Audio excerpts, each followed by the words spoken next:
Kagulat World, isang nakakagulat na pahayag ang binitawan ni Coach Tim Cone tungkol sa bagong frontliner na papasok sa Gilas Pilipinas, Quentin Milora Brown o QMB. Sa isang panayam, diretsahang sinabi ni Cone na ang pagpasok ng 6'10" big man ay parang pagkakakuha ng number 1 draft pick para sa national team. Hindi lang basta dagdag sa rotation yung dating ni QMB, kundi isang game changer na ihahalo pa kay Kai Sotto at AJ Edu.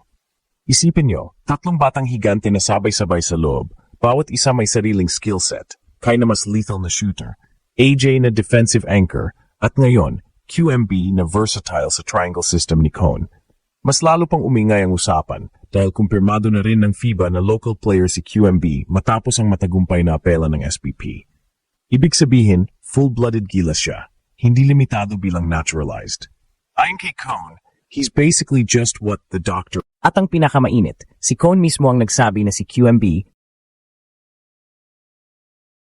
ay parang 6'10" Kevin Quiambao na kilala nating naging hero ng Gilas sa FIBA Asia Cup 2025.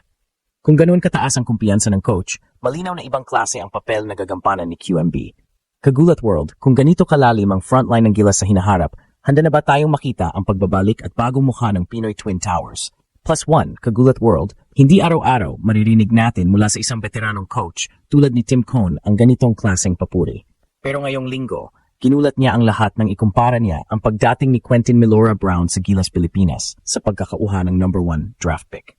Oo, Kagulat World, ganyan kalaki ang tiwala niya sa maging impact ng bagong big man. Sa isang interview sa Power and Play ni Noli Ala, diretsahang sinabi ni Cone, "Picking up a QMB is like picking up a number 1 pick in the draft for us. That's awesome. You've got to make room for him." Hindi ito basta simpleng dagdag sa lineup. Para kay Cone, ito ay isang napakalaking panalo na magbibigay ng bagong direksyon sa buong programa ng Gilas. Isipin nyo, Kagulat World, isang 6'10" player na kayang maglaro sa loob at sa labas, na may lakas para sumabay sa international competition, at ngayon ay kumpirmadong local player ng FIBA. Ibig sabihin, hindi siya sakop ng naturalized player limit. Sa madaling salita, tuloy-tuloy ang pwede niyang kontribusyon sa national team, walang hadlang. Ang mas nakakakilig pa, hindi lang siya magiging karagdagan, kundi isang pundasyon. Para kay Cone, si QMB ay parang isang 6'10" version ni Kevin Quiambao. At alam nating lahat, si KQ ang naging bida sa kampanya ng Gilas sa FIBA Asia Cup 2025 sa Jeddah. Kung ang isang Quiambao ay sapat para pasikatin muli ang Gilas, paano pa kaya kung may mas matangkad na bersyon nito na handa ring maglaro ng parehong sistema? Pero dito papasok ang mas malalim na tanong, Kagulat World, kung si QMB ay itinuturing na parang top draft pick, paano maapektuhan nito ang rotation ng Gilas? Sino ang mawawalang minuto? At handa na ba ang mga veterano na tanggapin na may bagong haligi ng Gilas frontcourt? Dito pa lang sa unang hakbang ng kwento ni QMB, ramdam na natin ang excitement at ang tensyon. Sapagkat kung si Cone mismo ang nagsasabing ito ay parang draft jackpot, hindi lang ito hype. Ito ay malinaw na mensahe na may bagong franchise player ang Gilas Pilipinas Kagulat World.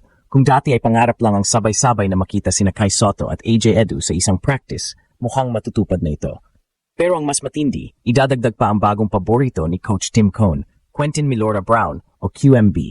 Isipin nyo na lang, tatlong batang higante, lahat versatile at handang magsama-sama para sa bagong yugto ng Gilas Pilipinas. Sa mga nakalipas na taon, laging problema ng Gilas ang pagkakaroon ng sapat na frontcourt depth. Madalas sa isang big man lang ang healthy o kaya bitin ang rotation. Pero sa darating na pagkakataon, hindi lang isa o dalawa, kundi tatlo ang posibleng magbantay sa ilalim. At ayon mismo kay Cone, ito ang susi sa mas matibay na sistema ng Gilas moving forward. Kai Sotto, fresh mula sa kanyang pagbabalik sa Japan, ay nagpakita ng mas matinding shooting at ball handling skills. AJ Edu, sa kabila ng injury history, ay muling nagpapakita ng tibay bilang rim protector at rebounder. At ngayon, papasok si QMB, isang big man na kayang maglaro sa triangle offense ni Cone, marunong pumasa at may posisyon na bagay sa spacing ng koponen. Kung pagbabasehan ang sinabi ni Cone, hindi lang basta dagdag si QMB, kundi parang doctor's prescription para sa kulang ng Gilas.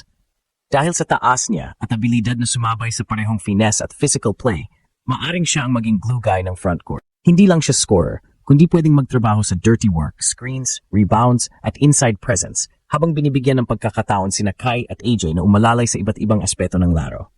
Kagulat World, isipin nyo, isang frontline na may 7'3" Kai, 6'10" AJ, at 6'10" QMB. Lahat bata, lahat may potential, at lahat pwedeng sabay sa international stage. Kung tawagin natin noong una sina Kai at AJ bilang Twin Towers, ngayon mas bagay na ang tawag na Triple Towers 2.0. At kung sabay-sabay silang magsasama, posibleng ito na ang pinakamalakas na frontline na nakita natin sa Gilas sa nakaraang dekada. Pero, gaya ng lahat ng bagong kombinasyon, may tanong, paano paghahatian ng minuto? Sino ang magiging alpha? At kaya ba nilang pagsabayin ang kanilang strengths ng walang banggaan sa roles?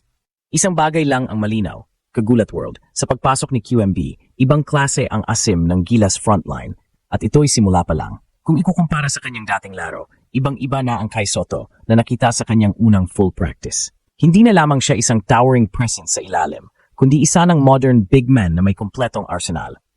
Ang kanyang shooting ay tila natural na ngayon, off the catch, off the dribble, at kahit step back 3 ay kaya niyang ipasok.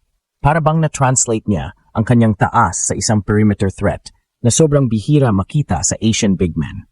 Bukod dito, ang dribbling drill na ginamit niya, sabay na dalawang bola, high-speed crossover, at behind-the-back sequence, ay nagpakita ng kanyang dedication sa skill development. Karaniwang guards lamang ang gumagawa ng ganitong training, ngunit si Kai ay malinaw na sinasanay ang sarili na maging positionless. Ito ay nakahanay sa modernong NBA trend kung saan kahit centers ay inaasahan na makipag-uno sa uno sa mga maliliit. Malinaw rin na ang kanyang katawan ay dumaan sa transformation. Mas malaki ang upper body, mas solid ang core, at mas mukhang handa sa physicality ng NBA. At ayon sa mga trainers, ang kanyang tuhod ay mas stable na ngayon. Ibig sabihin, mas makabalik siya sa athleticism na nawala nung injury. Sa lahat ng ito, hindi lang Gilas Pilipinas ang makikinabang kundi buong basketball community ng Pilipinas. Sapagkat kung magpapatuloy ang trajectory na ito, Kai Sotto ay hindi na lamang magiging hopeful para sa NBA, kundi isa ng lehitimong kandidato na pwedeng magbigay kasaysayan bilang unang homegrown Pinoy sa pinakamalaking liga ng mundo. Muling pinatunayan ni Kai Sotto na ang kanyang laban ay hindi pa tapos. Matapos ang matinding ACL injury, marami ang nagduda kung makakabalik pa siya sa dating form. Ngunit ngayon, sa bawat shooting drill, sa bawat footwork at sa bawat defensive stance na ipinakita niya, mas malinaw kaysa dati na handa siyang bumangon at ipagpatuloy ang kanyang pangarap. Hindi lamang ito simpleng comeback. Ito ay kwento ng determinasyon at pag-asa. Para sa Gilas Pilipinas, ang pagbabalik ni Kai ay dagdag lakas at taas na magbibigay ng bagong dimensyon sa ating frontline. Para naman sa mga Pinoy fans, ito ay simbolo ng never say die spirit na matagal nang nakaukit sa ating kultura. Kung ipagpapatuloy ni Kai ang ganitong klaseng progreso, hindi malayo na makita natin siyang makipagsabayan muli sa NBA level. Ang kanyang height na 7'3", kombinado sa skill set na patuloy niyang pinapanday, ay nagbibigay sa kanya ng kakaibang edge laban sa mga kapwa prospects. At sa huli, ang kanyang comeback ay higit pa sa personal na tagumpay. Ito ay para sa buong bayan na matagal nang nangangarap ng isang Pinoy na tunay na makatapak at mananatili sa NBA. Ang tanong, handa na ba ang mundo kay Kai Sotto?